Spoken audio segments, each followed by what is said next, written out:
Ladies and gentlemen, in this Gaming.com video, we're going to be focusing on Nvidia's lineup of GPUs. Specifically in this video, the primary focus is of course going to be Pascal, which of course is the successor to Maxwell. Now, there has certainly been a lot of rumours and speculation regarding the performance of the next cards from AMD and Nvidia. However, some slides have emerged which supposedly have been doing the rounds for some time, but they have been hidden from those who are not members of the industry, in other words for the average person and members of the press for obvious reasons. Now, these slides demonstrate that the GP100, which is essentially the flagship of the next generation of cards from Nvidia, it's going to be the GPU which is going to be featured on the Tesla Quadro and GeForce cards. It's going to be the flagship. It's going to be an absolute beast. It's going to be a monster. If it were a black hole, it would be a super giant, ginormous, gargantuan thing that would swallow up the universe. Well, maybe I'm slightly exaggerating, but it is pretty damn impressive. It's going to feature 12 TFLOPS of single precision performance and 4 TFLOPS of dual precision compute. It's an absolute ridiculous amount of power.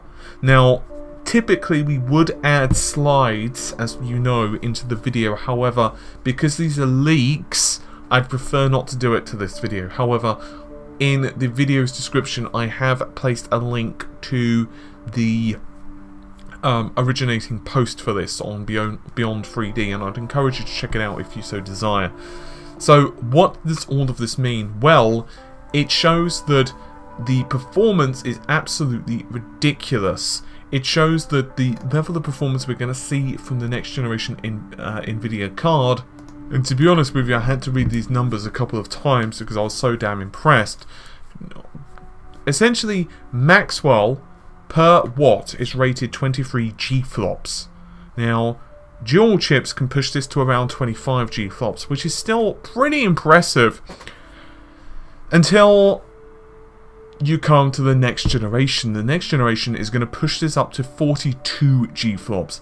Volta, which is the successor to the successor, it's going to be the successor for Pascal. So don't expect Volta anytime soon. It's going to push that up to 73 GFLOPS / watt. That is absolutely gargantuan, and quite frankly is going to make my mouth salivate. So thanks to these leaked slides, what do we know about GP100? Well, while the name hasn't been formalized by Nvidia, so we don't know if it's actually really going to be called GP100, we can just run with it for now. It's going to be the successor to the previous high-end cards, the GM200 if you want the Maxwell example, or the Kepler example, it would be the GK210. What does it actually bring? Unfortunately, we don't know the SMM count, or whatever it's going to be called. Maxwell called it Streaming Multiprocessor Maxwell, so we can probably guess it's not called that. And Kepler called it SMX, Streaming Multiprocessor, while Fermi referred to it as SM, just Streaming Multiprocessor. Bit of a weird one. The Maxwell transistor is going to kick things up over double.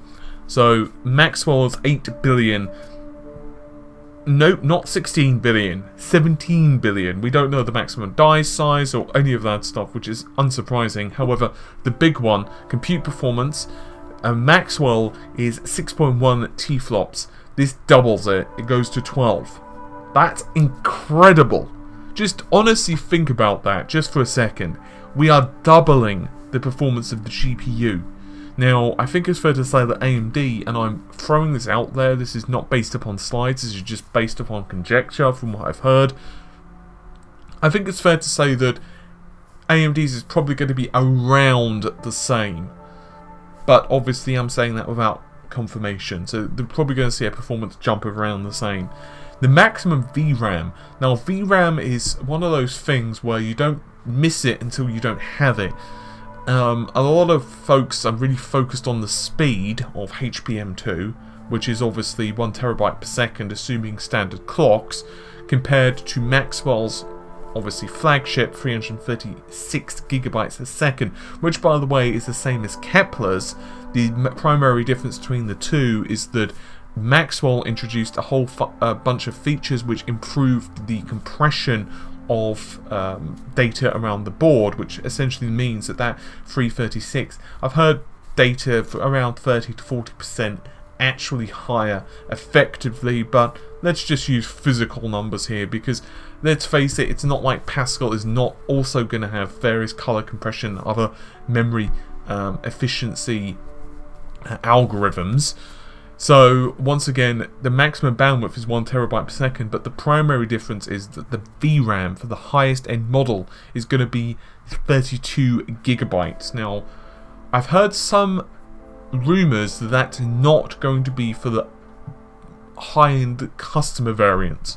So for the sake of argument, the equivalent would be that if you were to mosey on down to your local computer store right now and equivalently be able to pick up a GTX 980 Ti, but let's say that this 980 Ti was in reality the GP100, it's not, but let's just say it was, it would only come with 16 gigabytes of HBM2.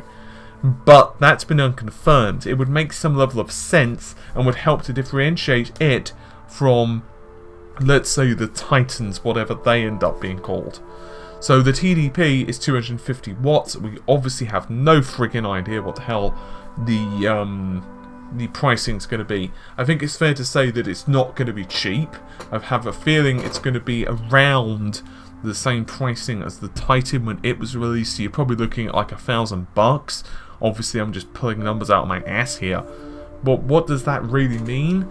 It means that we're going to see absolute insanity from the next generation of cards. It means that we're going to see really the entry of virtual reality becoming kind of normal for desktop.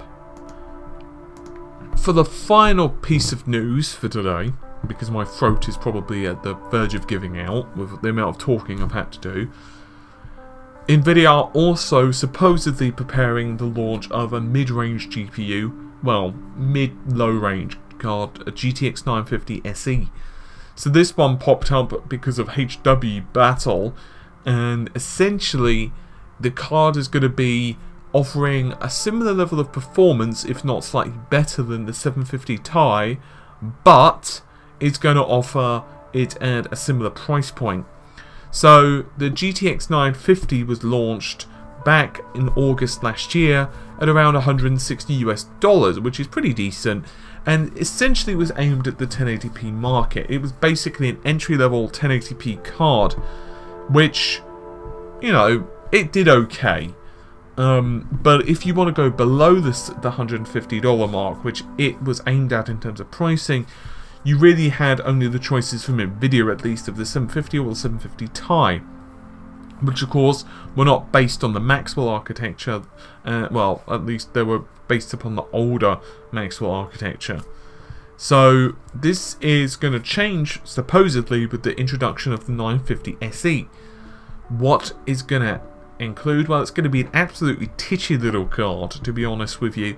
We don't 100% know what we're going to see in the GPU, because obviously it's not been confirmed with Nvidia, but essentially you can think of it as the GTX 950 Lite. So at least according to the rumors, it's going to have 640 stream processors, and then you're looking at a TDP of around 60 to 80 watts, which is pretty titchy, and obviously only 2 gigabytes of VRAM, only running at 128-bit bus, which isn't terrible. I mean, it's more than enough considering what you're really getting out there. I mean, it's probably going to do the trick. I mean, in terms of ROP counts, TMUs, all of that, it's pretty much what you expect. So essentially you're looking at a configuration of 640, 40, 16. You know, 16 ROPs, not too shabby.